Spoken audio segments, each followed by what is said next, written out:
Good evening, friends, and welcome to our first briefing from the Media Center at the Leela Hotel. As you are all aware, the BRICS summit has just concluded. 3 agreements were signed. Prime Minister gave the concluding statement, the press statement, which has already been uploaded on our website. A Goa declaration has been adopted, as also a Goa action plan, which are both available on the website. So to brief you on this extremely significant 8th BRICS Summit, I have with me Secretary Economic Relations, Shri Amar Sinha, who, as you know, was also the Indian Sherpa for the BRICS. Prior to the BRICS Summit, Prime Minister also had 2 bilateral interactions today. He first met President Sri Sena of Sri Lanka, and thereafter he met Prime Minister Tshering Tobgay of Bhutan.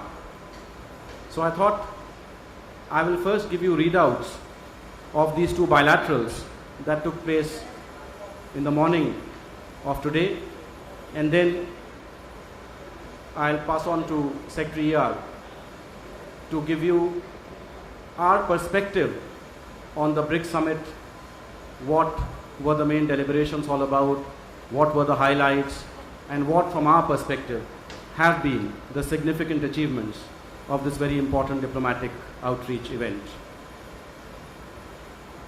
So the first meeting, as I said, that Prime Minister had this morning was with President Sri Sena of Sri Lanka. Prime Minister welcomed him to India. He thanked him for accepting the invitation to participate in the BRICS BIMSTEC outreach.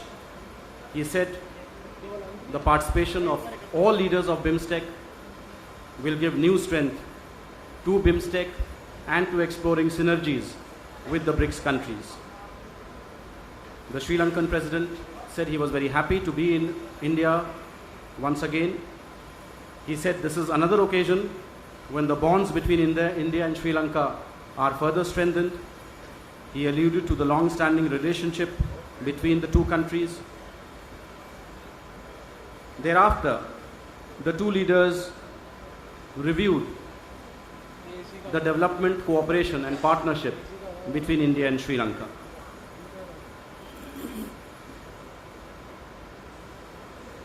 President Sri Sena thanked Prime Minister for the gifting of the ambulances and said he hoped this would be extended to other provinces of Sri Lanka as well. He briefed Prime Minister on the progress in the rehabilitation projects in the northern province. Thereafter, there was a discussion on the thorny issue of the fishermen. President Sri Sena said that he wanted a firm solution to the issue of the fishermen. Prime Minister agreed with him and said we must find a proper solution to this long festering issue. As you know, we have invited the Sri Lankan Fisheries Minister to India, and we hope that at that time the discussions would lead to some kind of mutually acceptable outcomes. Prime Minister briefed President Sri Sena on the Uri terrorist attack. He said that the support that Sri Lanka had provided to India, the grief of India that had been shared by Sri Lanka, by the government and the people of Sri Lanka, he expressed his gratitude for that. And he said that as a result of the solidarity that the countries in the region had shown after the Uri terrorist attack, a message had gone across that people in our region want peace, and they recognize that the biggest challenge to peace and prosperity is terrorism. The President of Sri Lanka said that Sri Lanka firmly opposed all forms and manifestation of terrorism. Thereafter, they reviewed bilateral cooperation in a whole host of areas such as energy, health. This was in the context of the Hatton Hospital.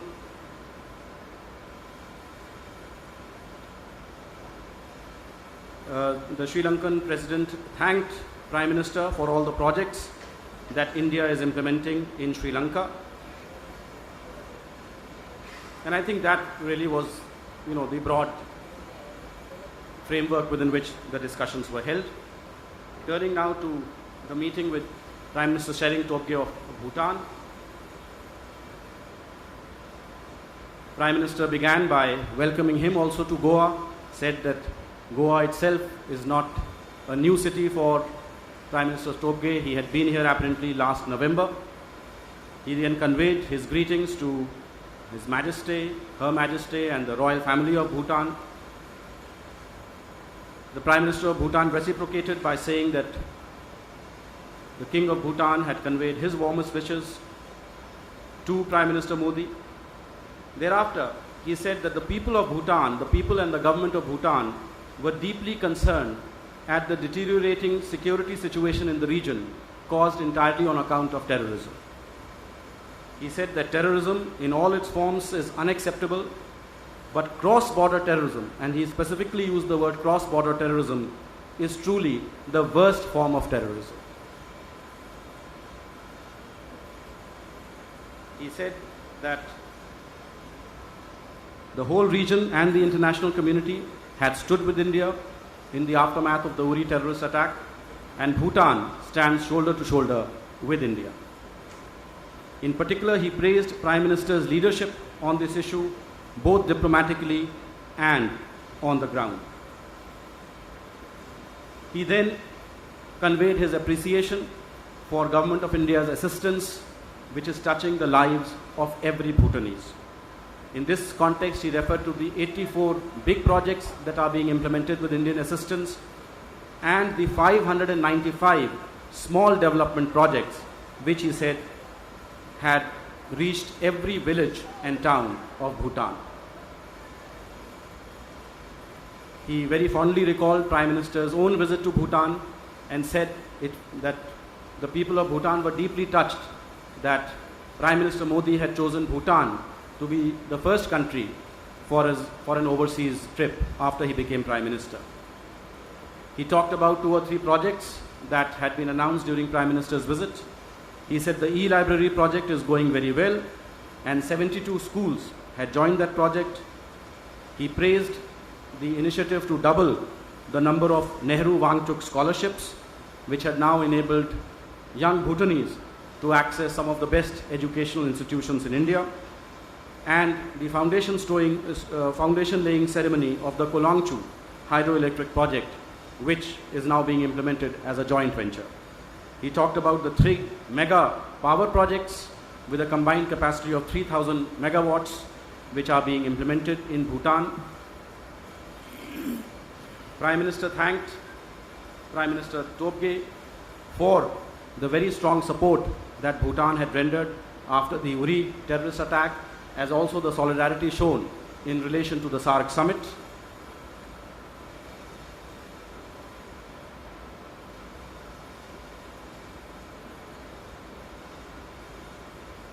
Prime Minister Tshering Tobgay said that the cooperation in the hydroelectric sector was very significant because it was also contributing to offsetting carbon dioxide emissions. There was done a discussion on the upcoming 50 years of diplomatic ties and ties of friendship between India and Bhutan, which is coming up in 2018, and he sought Prime Minister's advice and suggestions on how both countries could celebrate this momentous occasion in a befitting manner. So this then is the readout of the 2 meetings that Prime Minister had. After that, straight away, he went into the BRICS summit, the plenary, the informal meeting, the restricted meeting, the plenary, the BRICS Council meeting, and then followed by the BRICS plenary and the concluding statement. So to brief you on that now, I'll turn over to Secretary R. Shri Amar Singh.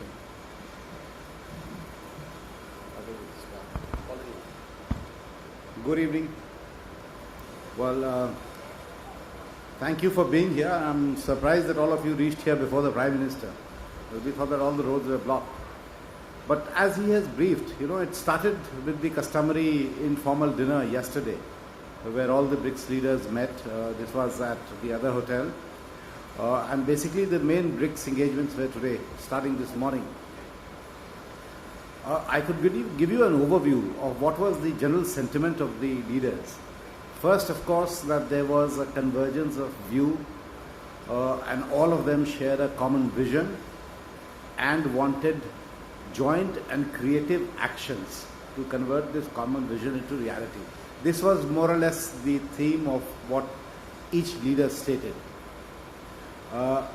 They also stated that our cooperation is substantial and substantive. It is multi-layered and multidisciplinary. Now this, of course, you will get a sense of it if you go through the declaration. It is over 87 paragraphs.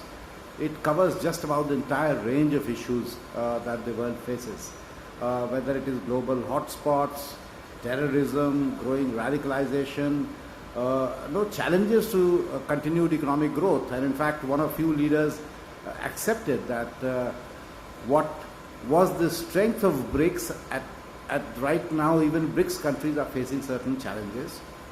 Basically because the low labor cost, high energy cost sort of model of growth was being questioned. So there is a need to reorient our own long-term growth policies. So that was also a key focus. The other great issue on which there was a lot of deliberation was how to do things which could lead to sort of changes in the global sort of governance structures, whether it is UN, whether it is the IMF, or think of different institutions. And as you know, our focus has been on institution building. So whether can we think of areas where we feel that there is not much will happen or change, or there's a need to have a BRICS institution. And some key institutions that we have been talking about, 2 or 3 have now sort of, we have agreed, a couple of them are work in progress. And one, of course, important element is this credit rating agency for the BRICS, which of course you would have seen the Business Council, the finance ministers, they have all recommended. And the leaders are also mainly convinced, but we couldn't sign the agreement right now because there was a need felt that perhaps the experts need to look at it more closely. The second financial idea is whether we could do trading in local currency.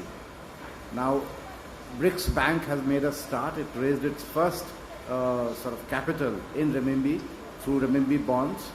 And this is what Mr. Kamath also told the leaders, that this is what we are going to do more, because it de-risks the BRICS Bank from currency fluctuations. So for the loans that they give to members, they would raise funds in their local capital markets. In fact, at the Business Council, I think even our Vice President has said that we have to really look at trading in local currencies. And the estimates are that if you did that, your trade costs or transaction costs will come down minimum 6 to 2% is the range. The economists have sort of evaluated that will be the benefit in trade. Then, of course, there was an issue of, yes, another key issue that we were pushing, and this, of course, we have pushed at both at G20 and in BRICS, and there is a paragraph included, is the issue of tax evasion, black money and corruption. Now, there are 2 issues. Tax evasion, because under the complex international tax sort of architecture, there are companies, especially MNCs and others, which have presence across borders. They end up paying no taxes anywhere, and they shift their profits.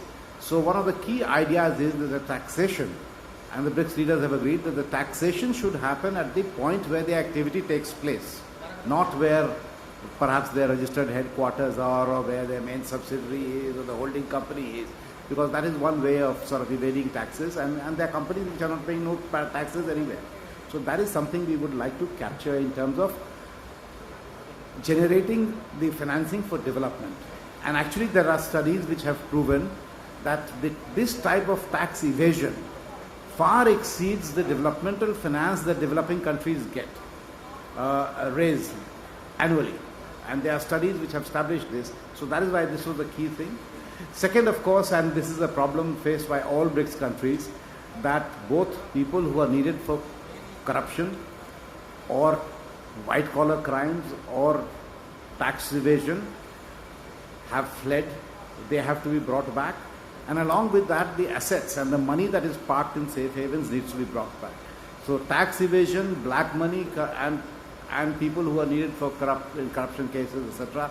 That was another key decision of the BRICS leaders, and all are agreed that we need to work and develop norms which could be accepted by others.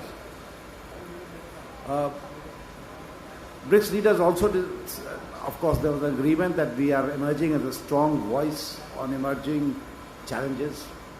And that, of course, as I'm sure all of you are interested, so terror, of course, was an important issue that was discussed. And the fact that it is important, and of course, terror challenges the very basis of the BRICS economies and their growth. It gets reflected in the declaration in a very substantive manner. Actually, I think we started with 8 paragraphs or something, and then we sort of merged it into 6 or 7. So that you will see. And it addresses every facet of terrorism, whether it is the radicalization process itself, the process of recruitment, including use of social networks or social media, then the fact that training camps and their facilities, there's an obligation of the states to dismantle those. Then there is a responsibility of states that their territories are not used for terror activities.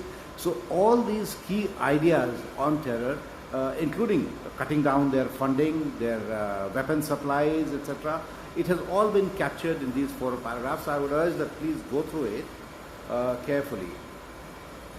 In the economic and finance segments, of course, also there were some very key ideas, which if you want I can go through, run down this sort of huge 87 paragraph declaration that we have got. No? So I won't. Good. So that's your homework. You can read it at home. But another paragraph I'd like to draw your attention is, say, paragraph 54, which deals with nuclear energy.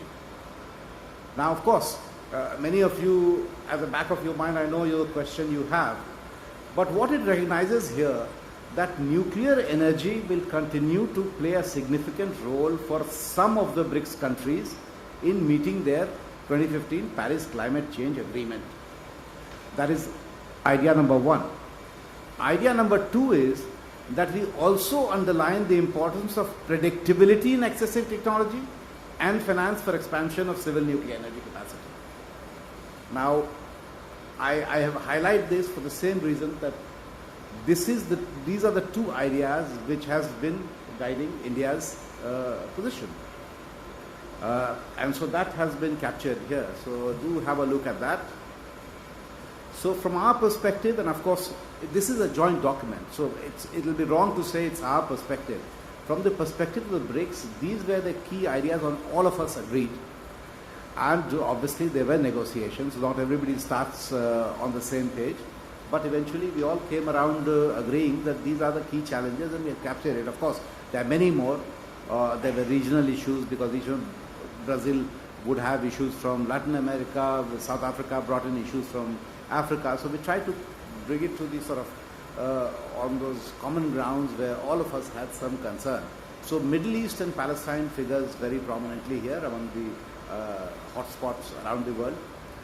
There is no other reference to any other territory as such by name or any other third country by name, which is a normal declaration of a group, never names other countries here, except here there is a mention of Palestine. What else? Of course, there are a lot of good ideas in health, wellness, all the new initiatives we have taken.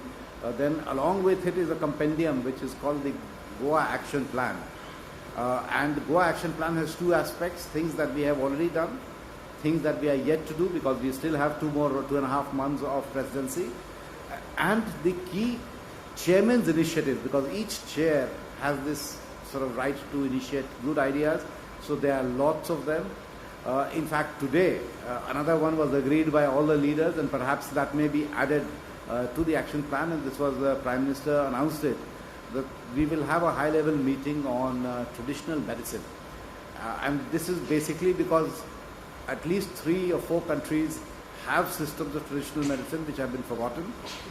Plus, Brazil and others also feel that this will lead to reduction in the cost of treatment of patients and also bring down the cost of medicines, which is a huge challenge and which is also a priority for all of us. So these were the broad aspects of this declaration. I'll not go into details as he tells me. Of these, all these 87, now it's 109 paragraphs actually. Secretary, I talked to you about the various programs that are enshrined in the Goa Action Plan. One very important activity is going to take place in Delhi on the 18th. It's called the BRICS Media Forum that is being organized by XP Division. And this is my personal invitation to each and every one of you. Please come participate in that. Generally you do these things before a summit, but we are doing it after the summit, so it's a good opportunity to reflect on what the outcomes of the summit were and how media can contribute in broad basing the objectives and ideals of BRICS, how the media can contribute to greater people-to-people contacts, and more importantly, how the media can itself forge very productive partnerships among the BRICS countries. So these will be the subjects of the BRICS Media Forum, which is taking place on the 18th of October in New Delhi at the Jawaharlal Nehru Bhavan. All of you are cordially invited. With that, the floor is now open to questions. Sachin. Since the Prime Minister has specifically mentioned cross-border terrorism and also said how fighting cross-border terrorism is going to be a key priority area for BRICS, I was wondering if you could talk to us, if you could tell us if we at any point of time, during the deliberations insist on including cross-border terrorism in the declaration. Thank you. Pratik, isko shut off karo. Please, can we? We can't hear you at all.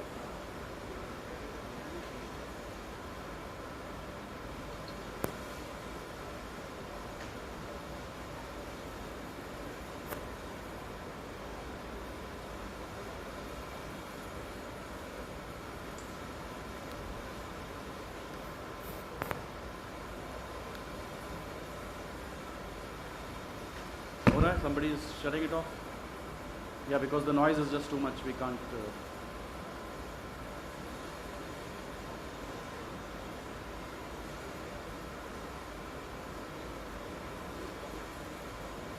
It's something about terrorism.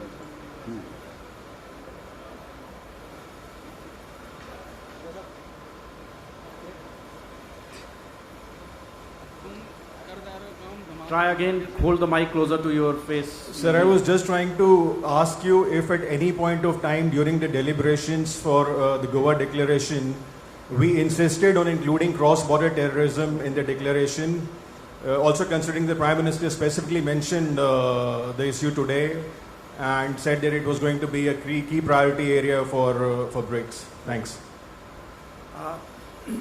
If you are looking for specifically the word cross-border, I don't think it appears that way. You will not find if you did a search of word. But look at the ideas and then I'll tell you what it means. See, its first thing that it accepts is that there is no justification for any terror activity, and that includes, besides religious, ethnic, racial, also political. That there is no political justification for terror. Second, of course, it talks about that weapons of mass destruction, nations are obliged that, or they should actually have a framework that weapons of mass destruction should not fall in the hands of terrorists. Third is that they have to have a comprehensive approach at combating terror, which should include inter alia, curbs on movement of terrorists, blocking sourcing of finances, and dismantling terrorist bases. Right? Then, of course, it says that we have done a great sort of initiative of the NSA BRICS. This is work in progress. We need to meet more often. So that means this is not the final word. We will continue talking this. Then it also very sort of pointedly says that we recall the responsibility of all states to prevent terrorist actions from their territories, right? And now, the sum total of this is, obviously we are not preaching to countries that please don't self-implode or do self-goal. If there are terrorist organizations in your territory and they are only affecting you, I guess it is your national duty to tackle them in any case. So if the world or the BRICS and others are telling these unnamed countries that you have to control this, I think the message is very clear. So you really don't have to spell out everything. No, you have to see what is the underlying thrust of the paragraph. Correct. Parikshit. In those restricted meetings that took place earlier in the day, which were the terror groups that all the BRICS nations were most concerned about? And did they also express a lot of concern about terror emanating from Pakistan? Was that specifically raised by other nations? You're talking about the BRICS the restricted session. Yeah. Well, see, the entire thing of Pakistan-based terrorist groups and cross-border terror, we are the victims. The fact is they have not yet reached South Africa and Brazil. They may one day, we don't know. But the fact that Prime Minister did raise that there is a mothership and there are other sort of modules which are all connected somehow back to the mothership, that realization, I think, globally is there. That there is an epicenter and there's a huge volume of literature. Maybe not, I have to say, maybe I don't know whether it's in Russian, but in English there's a huge volume of literature which does trace these linkages very, very clearly. Whether it is Al-Qaeda's linkages with IS, then the linkages between Al-Qaeda backwards to Taliban, to TTP and all that. So that, I don't have to go into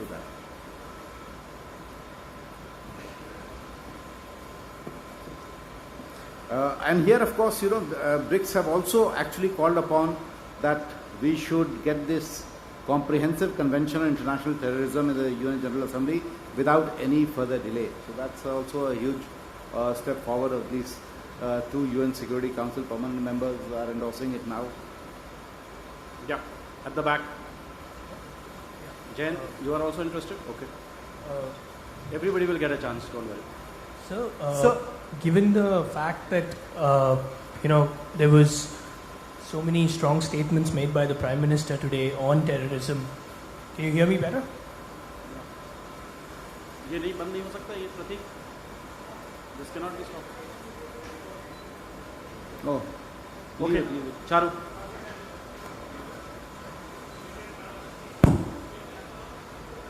Maybe better for you all to write down your questions, I think. Sir, Vikas sir, Yeah. may I? Okay. Okay. Yes. The louder voice So, wins. Yes. नीचे I know. Given the number of times the Prime Minister raised the issue of terrorism and how strongly he raised it, were we disappointed or were we concerned by the fact that the Chinese president, in his comments at the plenary session, referred to, while accepting the fact that we need to work together on issues like terrorism, diseases and a number of other issues, he referred to the need to find political solutions to hotspots and to deal with, among other things, both the symptoms and the root causes of these. well, I don't know what he meant by root causes, but the fact is Chinese, even otherwise, have at times did urge that the nations need to sit together, talk and resolve all these issues. But that is the political part of it. That there are issues between two countries which they feel that their neighbors need to resolve issues. But on terror, root causes, I don't think they are in any way linking it to, because if they were actually believed in that, then they would not endorse the CCIT, which, as you know, was struck basically because of the issues of definition and finding the root cause. And our view has been that we have to actually recognize a terrorist act by the criminality of it. See, the Chinese public position on terror is quite explicit. I mean, they say we oppose all forms and manifestations of terror. We are firmly opposed to terror. We are ourselves victims of terror. So, I don't think we need to read, hidden meanings. Sir. So, one at the back first. Yes. Sir. Secretary, sir. हाँ बोलिए. Sir Nimish Kumar from Hindustan समाचार. मेरी अभी NDB के president केवी Kamat sir से बात हुई और उन्होंने कहा कि बीमस्टेक को किसी भी उनके कोई भी प्रोजेक्ट्स को लेकर किसी भी प्रकार का फाइनेंशियल असिस्टेंट देने का फिलहाल एनडीबी का कोई भी ये it's not in their work plan actually. Okay, so they just want to concentrate on BRICS nations, but in Delhi in business forums, the corporate louds only one thing. They want that NDB also supports them. And here, the Prime Minister and all talks about the economic cooperation between the BRICS and the BIMSTEC. What's your... ये आपको किसने कहा था? Mr. Kamath. Kamat साहब ने. कि they will support projects only in BRICS nations. Yes. शायद सही है. अभी पहला साल गुजरा है. पहले साल में उनका फोकस ब्रिक्स कंट्री था. अभी एक्चुअली वो सेकेंड ट्रांच ऑफ कमिटमेंट्स जितने देशों का है वो भी अभी आना बाकी. 3 देशों ने दे दिया है, 2 को और देना है. तो उनका जैसे जैसे कैपिटल बेस एक्सपैंड करेगा वैसे वैसे पोर्टफोलियो उनका बढ़ेगा. और अल्टीमेटली एनडीबी ब्रिक्स की बैंक है. सो अभी हम लोगों के ये तो पहला, अभी तो you have anticipated the question कि व्हाट ब्रिक्स बिम्स्टेक आउटरीच में decide. If it decides to approach NDB, I don't think Mr. Kamath will take this position. Ultimately, it depends also what the BRICS leader gives the guidance. उनकी पैसे लगी. और पहले तो consolidation face होना पड़ेगा. हाँ, और अभी तो खुद अपना कंसोलिडेशन, कैपिटलाइजेशन करना पड़ेगा. They will raise funds. एक minute, Suhasini. I just wanted to get a characterization from you about how the negotiations have been. We know that the Sherpas have been meeting for something like 5 days to put the Goa Declaration together, specifically on the issue of terror, which Prime Minister Modi has made clear is the largest threat to the region, largest threat to peace and prosperity. Do you feel satisfied or disappointed by the final declaration? We are satisfied. Each country in such negotiations who have done, each one starts with their national positions and the maximalist positions, and then sort of it all gets negotiated over sort of long sessions, and then you reach a position which is acceptable to everybody. So ultimately, we were obviously not looking at that our national position needs to be sort of signed on dotted lines by all the 5 countries, but whatever is comfortable with. And the key thing here is that they were comfortable with the main ideas that we were trying to see, and that has been done. Also, if you notice that they say that international terrorism constitutes a global and unprecedented threat to international peace and security. So these are strong words. So I don't think they are underplaying the threat of terror at all. Now, specific terror activities, they may have different views, perceptions. You have seen the bilateral statements also. So we are quite happy with this, and as we said, the international documents are always, they are built one after the other. This is not the last summit. Incidentally, and there is a high-level BRICS forum of the NSAs where they have said that this will be kept under review, and we would increase our counter-terrorism cooperation. So, yeah, but more than also, if you look at the declaration in its totality, it talks about the deepening of intra-BRICS cooperation, creation of new institutions now, such as the BRICS Credit Rating Agency and things like that, which I think, pretty far-reaching and very significant steps. So let us not reduce the entire Goa Declaration only to terrorism. I think if you look at the totality of the discussions that have been held, the range of subjects that have been covered, it will tell you that, BRICS cooperation is expanding and deepening, and the 8th summit, I think, has done a tremendous amount of work towards sort of putting BRICS on a path of, really sustainable institution building. And if I may just make another point, which is not unrelated from BRICS, but if you see what is happening in Afghanistan, China actually has started a quadrilateral military cooperation on terror, which includes Tajikistan, Pakistan and Afghanistan. Basically because there is perhaps a realization that there are some backward linkages on what is happening in Uyghur terrorists and what is happening in the other melting pot of terror. So it is all there, but of course it's not getting reflected in BRICS. Yeah. Yes. I'm Prasannan from The Week. Can you throw some light on what Russia meant by floating some kind of a common energy agency? Because the energy concerns within the BRICS membership is very different. At one level, you have Russia, which is concerned about falling energy prices, and whereas others would like to have falling energy prices at dollars. So was there any kind of discussion, and was there kind of an understanding on what kind of an agency is what the Russians are proposing? This they mentioned, but this idea I don't think we have discussed in great detail at the Sherpa level yet. So I guess we will have to look at the various aspects of it. But the fact is that our relations, at least between the three BRICS countries, is very strong. Both India and China are major energy partners for Russia. So we have liked the idea. We have to look at it. And of course, there are other three which are very strong supporters of India's solar alliance, for example. So we will have to look at the totality. Where are we talking only of hydrocarbons, or it's a solar or a mix? Manish Chand and Geeta Mohan. So talking of sustainable institution building, some of the initiatives have, materialized at this summit, Goa summit. But we had made several proposals, as far as I know, including the idea of an NDB-related think tank or research council. There were other proposals. So, like as you said, some were screened out, some are work in progress. Apart from those which have, materialized, what is the way forward for the rest? So the way forward is in the action plan. Things that we have started, we have discussed and done substantial work, but could not come to a conclusion. We have put it as Chair's initiative and as ongoing proposals.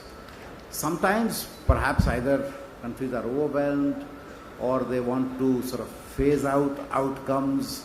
So whatever be the reason. But of course, NDBI Institute, there has been, I think there's been a suggestion to change the name to some sort of a economic research or something, which we are fine with. But we'll work. And as you know, another big initiative we have taken, that Exim Bank has started this annual Economic Research Award. And the first award must have been announced yesterday. I think it carries a cash award of $20,000. We got papers from economists from all the BRICS countries, and I don't know who has won, I have not yet seen. But these are all steps being taken towards developing a sort of body of indigenous economic thinking. And really, if you look at the Goa action plan, there are 24 initiatives which have been announced during India's BRICS chairmanship. I mean, that's a huge number. To have 24 new initiatives such as the BRICS Film Festival, the Trade Fair, Rating Agency, Sports Council, Railway Research Network, Smart Cities Workshop, Young Scientist Conclave, what Amar just said, Economic Research Award, etc. I think 24 is a very good number by any stretch of the imagination. Yeah. No, I said Geeta Mohan. After that, then I'll come here. Geeta Mohan from NewsX. My question again is on the negotiations on the paragraphs relating to terrorism in the Goa Declaration. Did India push for terms such as cross-border terrorism, state-sponsored terrorism, safe havens, and did China object to these given the sensitivities that China shows towards Pakistan? If these terms were used, it would have been direct reference to Pakistan. But we did not focus on individual terms, we focused on the concepts. And we pushed for the concepts and we got them. So we are quite happy. Yeah. Nawaz. Can I ask a question about Outreach Summit? Outreach summit तो अभी चल रही है ना, हाँ, उसके बाद फिर जब वो उसका भी एक डॉक्यूमेंट, एक बिमस्टेक का भी एक डॉक्यूमेंट निकलेगा, तो उसमें फिर आप देखिएगा, उसके बाद फिर देखेंगे कि क्या कर सकते हैं. या Maha. Sir, was the meeting yesterday between Chinese President Xi Jinping and the Nepalese Prime Minister and Prime Minister Modi a spontaneous meeting? And did Prime Minister Modi say anything specific during that meeting? What exactly I asked Prime Minister about that because so many of you were asking me. What happened was, yesterday there was a meeting between the Prime Minister of Nepal and the President of China. This meeting was happening just before they were going for the informal dinner. So President Xi, as you have seen in the photograph, was in the jacket. After that meeting ended, Prime Minister Prashant was about to leave back to his hotel, which is this hotel. At that time, another convoy was coming, so he was told that, sir, you'll have to wait for a little while. So then he went into the leaders' lounge. President Xi was also waiting there because they were all to be escorted to the venue where the informal, the dome where the informal dinner was to take place. Prime Minister Modi was also, happened to be there because he was to go with all the leaders. They were all to walk together towards the dome. So it was just entirely coincidental that in the leaders' lounge, all three were present at the same time. The meeting, as I said, the bilateral between Nepal and China had already ended. So I don't know on what basis people are calling it a trilateral and things like that. It's perfectly normal in a multilateral setting for leaders to be together, in a lounge or on the sidelines somewhere else. So I don't think you need to read too much meaning into that. And as I said, we have excellent relations with both China and Nepal. Three of them in one room. Obviously, you'll have a little chat. Yeah, Jayan. Sir, hopefully BRICS communique has been consistently talking about United Nations proscribed terrorist organizations such as ISIS. But why there is no mention of any Pakistan-based outfits such as Jaish-e-Mohammed, which has also been proscribed by the United Nations?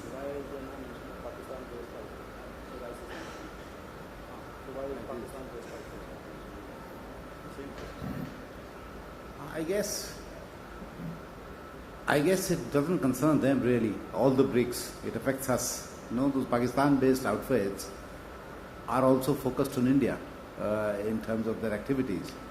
So since it doesn't attack them, I guess it didn't come to we couldn't get a consensus on actually including those. But if you will see, it says ISIS, Daesh and various other affiliated organizations. And I think there is a reference of terrorist organizations which are designated by UN. So I think these are all UN designated terrorists. But just have a... And also look, I think the important point is you have to look at the declaration which has come out of Goa, in continuation of the declarations which have come out from other summits. After all, this is not the first summit, this is the 8th summit. Please look at the language you had in terrorism in previous summits. Look at the language you have on terrorism now, and you will see that definitely I think it's a much more strengthened language on terrorism. Yeah. So Asit here from Mint newspaper. So one of the key objectives of Goa BRICS summit was institution building, sir.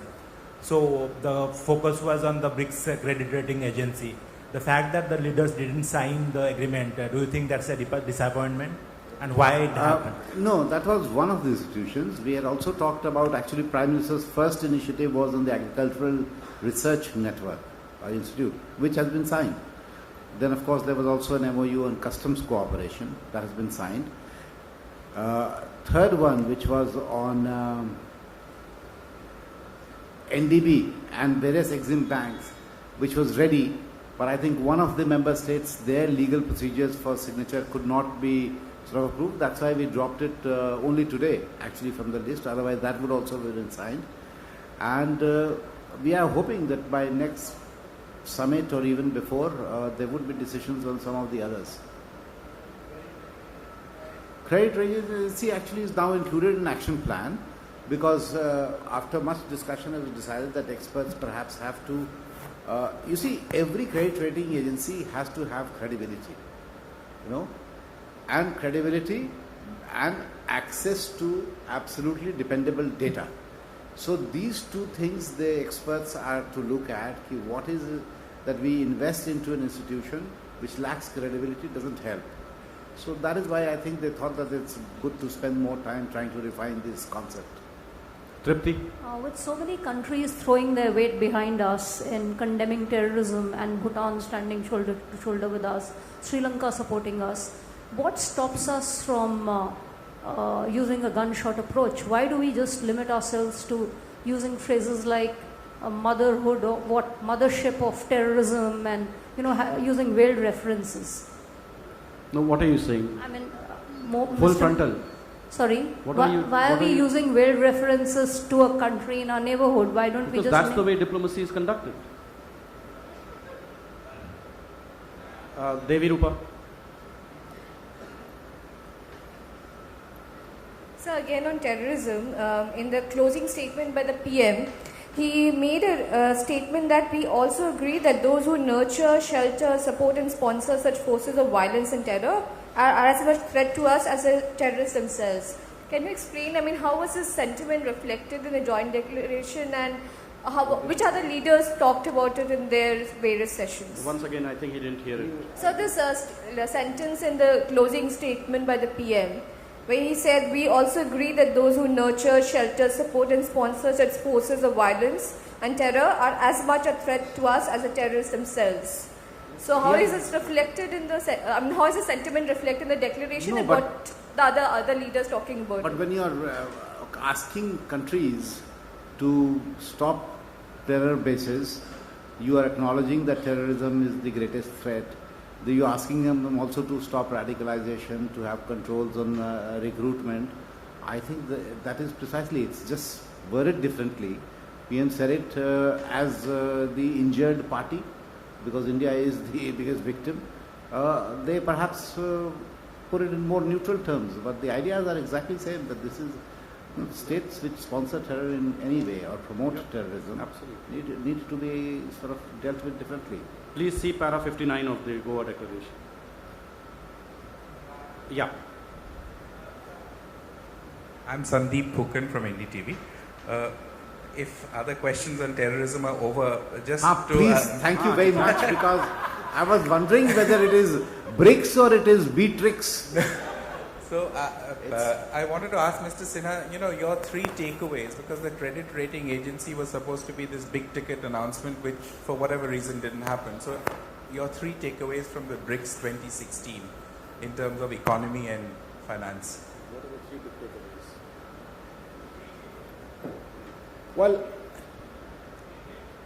Well, I think the growing realization that BRICS have to do more and more together in terms of sustaining their growth.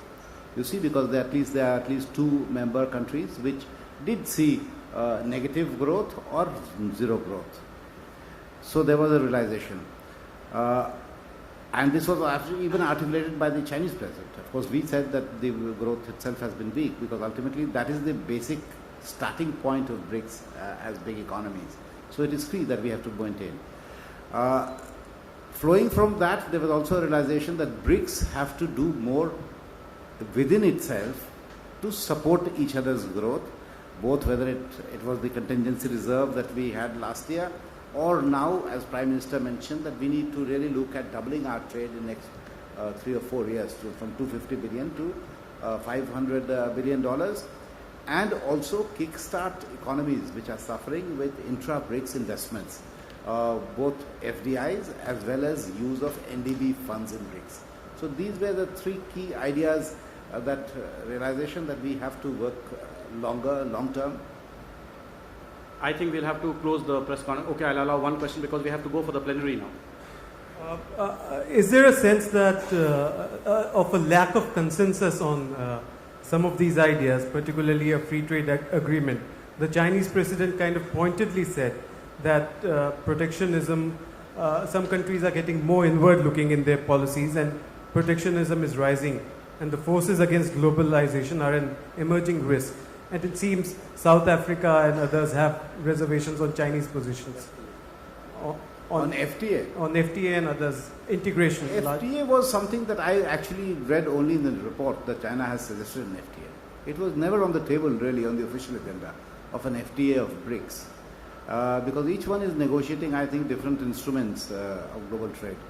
But this was a general sense of protectionism, that even exports of BRICS into the, you see, who were the main consumers, both of Chinese exports and Indian exports in the West. And perhaps that was his context, that there's growing protectionism where the markets are closing or shrinking. Correct. I think no. I think we'll have to close it now, because both of us have to now go for the plenary. Thank you all. He will. I have to go to the airport soon after.